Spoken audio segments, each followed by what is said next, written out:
안녕하세요. 왓치리입니다. 오늘은 그 무브먼트 공급 업체인 에타 다들 아시죠? 에타에 대한 얘기를 좀 해보고자 합니다.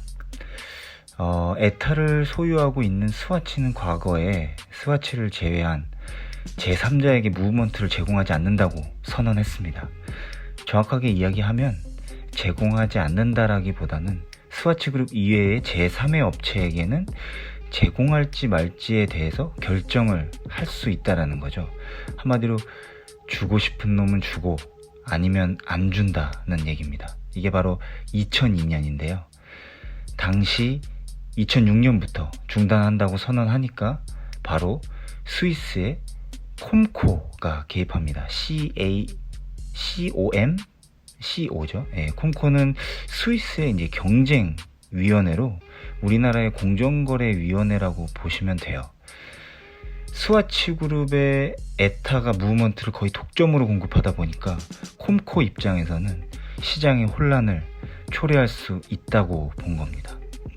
결국 콤코는 10년까지 계속 에타에서 기존대로 공급하라고 결론을 내리죠. 그런데 스와치 그룹 이제 니콜라스 하이에크 회장이 살 날이 얼마 안 남았다는 걸 직감했을까요? 이 카드를 2009년에 다시 꺼내듭니다. 근데 여기서 중요한 것은 왜 스와치 그룹이 이 문제에 집착하느냐입니다. 스와치 그룹 회장인 니콜라스 하이에크의 말을 한번 들어보겠습니다. 그는 스위스 시계 산업의 진입 장벽이 너무 낮다는 것이었습니다. 기계식 시계를 만들고 싶으면 누구나 만들 수 있었죠. 다이얼, 케이스 같은 거는 이제 전문 제작 회사에 맡기고 핵심 부품인 무브먼트까지도 에타로부터 공급받을 수 있기 때문이었습니다. 이걸 이제 한때 조립만 하면 마데인 스위스 시계를 쉽게 만들 수 있다는 거예요. 예를 들어서 한 인지도가 높은 그런 패션 브랜드가 있다고 칩시다.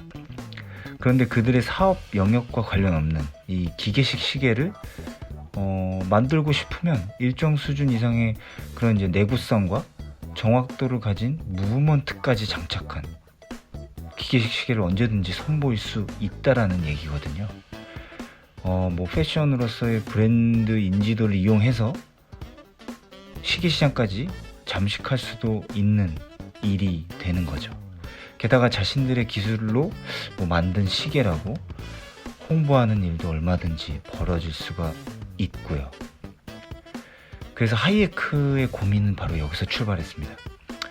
기계식 시계의 핵심 사항인 무브먼트에 대한 어떤 투자 그리고 개발에 힘쏟지 않는 회사에 대한 일침이었고요. 어떤 그들이 가지고 있는 저작권에 대한 보호이기도 했습니다. 바로 이게 우리가 어디선간 들어본 에타 파동이라고 합니다. 여러분들 코츠 파동은 많이 들어보셨을 텐데 에타 파동이라는 이 단어가 바로 여기서 나온 말입니다. 물론 시계 회사는 이제 투자 비용 대비 효과를 고려해서 무브먼트를 통째로 구입하여 쓰는 게 효율적일 수는 있습니다. 이런 경우에는 이제 스와치 그룹이 좀 야속해 보일 수 있어요. 이런 입장에 있는 회사들로부터 생각을 들어보면. 근데 아무래도 스와치는 더 큰 그림을 본 것 같습니다. 아무튼 결국에 2009년에 다시 콤코는 이런 스와치의 행보에 제동을 걸었습니다. 그래서 2013년에 드디어 19년까지 75%, 65%, 55% 해서 무브먼트 공급량을 점진적으로 줄이고 그리고 그 과정에서 타사에게 어떠한 차별도 가하지 않는다는 내용으로 일종의 합의를 하게 됩니다.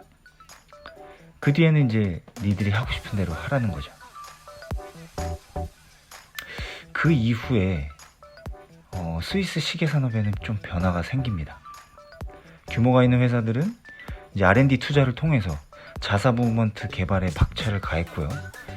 규모가 좀 작은 회사들은 에타보다 저렴한 그런 셀리타 같은 회사의 눈을 돌리는 등 이제 다양한 방식 이 사태를 타개해 나갔습니다. 맞습니다. 스위스 시계 시장에 어떻게 보면 긍정적인 변화를 가져오게 된 셈이죠. 하지만 에타에서 셀리타로 눈을 돌린 회사가 당시 시계 가격까지 내렸는지는 잘 모르겠습니다. 또한 이런 시각도 존재했습니다.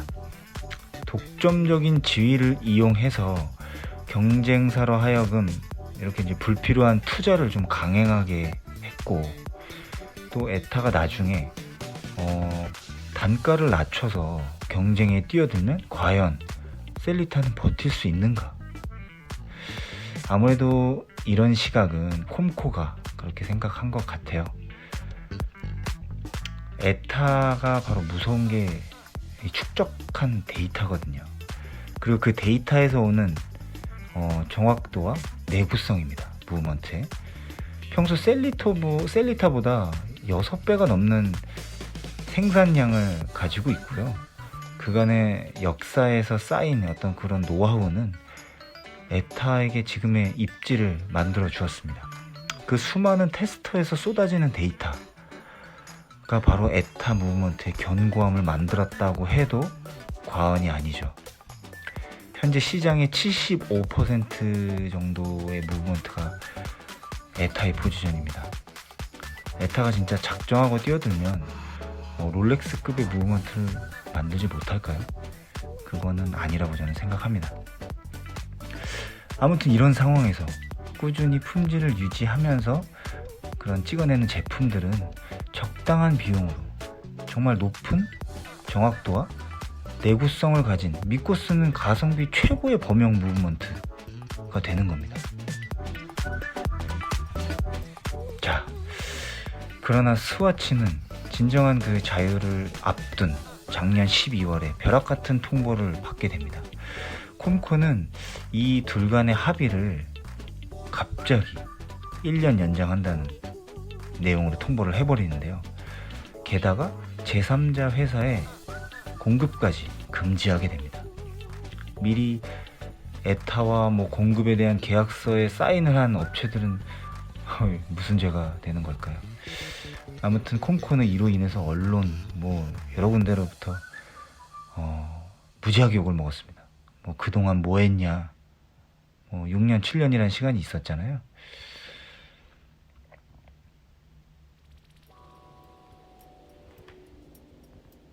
네, 지지난주인가요? 7월 15일 드디어 결론이 났습니다. 스와치 그룹은 마침내 자유를 얻었습니다. 콤코는 스위스 시계 시장의 규제기관이 스와치 그룹에 건 이 제한을 해지할 수 있을 정도로 충분히 개방되었다고 판단하였습니다. 대체 공급업체인 이제 셀리타가 효과적으로 자리를 잡았고 에타에 덜 의존하게 될 것이라는 어떤 그런 충분한 데이터를 확보했다고 판단한 것 같습니다. 이 분석에는 무려 200여 개에 달하는 스위스의 어떤 시계 그리고 무브먼트 업체에 대한 조사가 있었고요.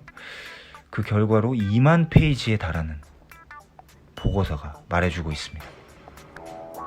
이 보고서의 주요 내용은 아래와 같습니다.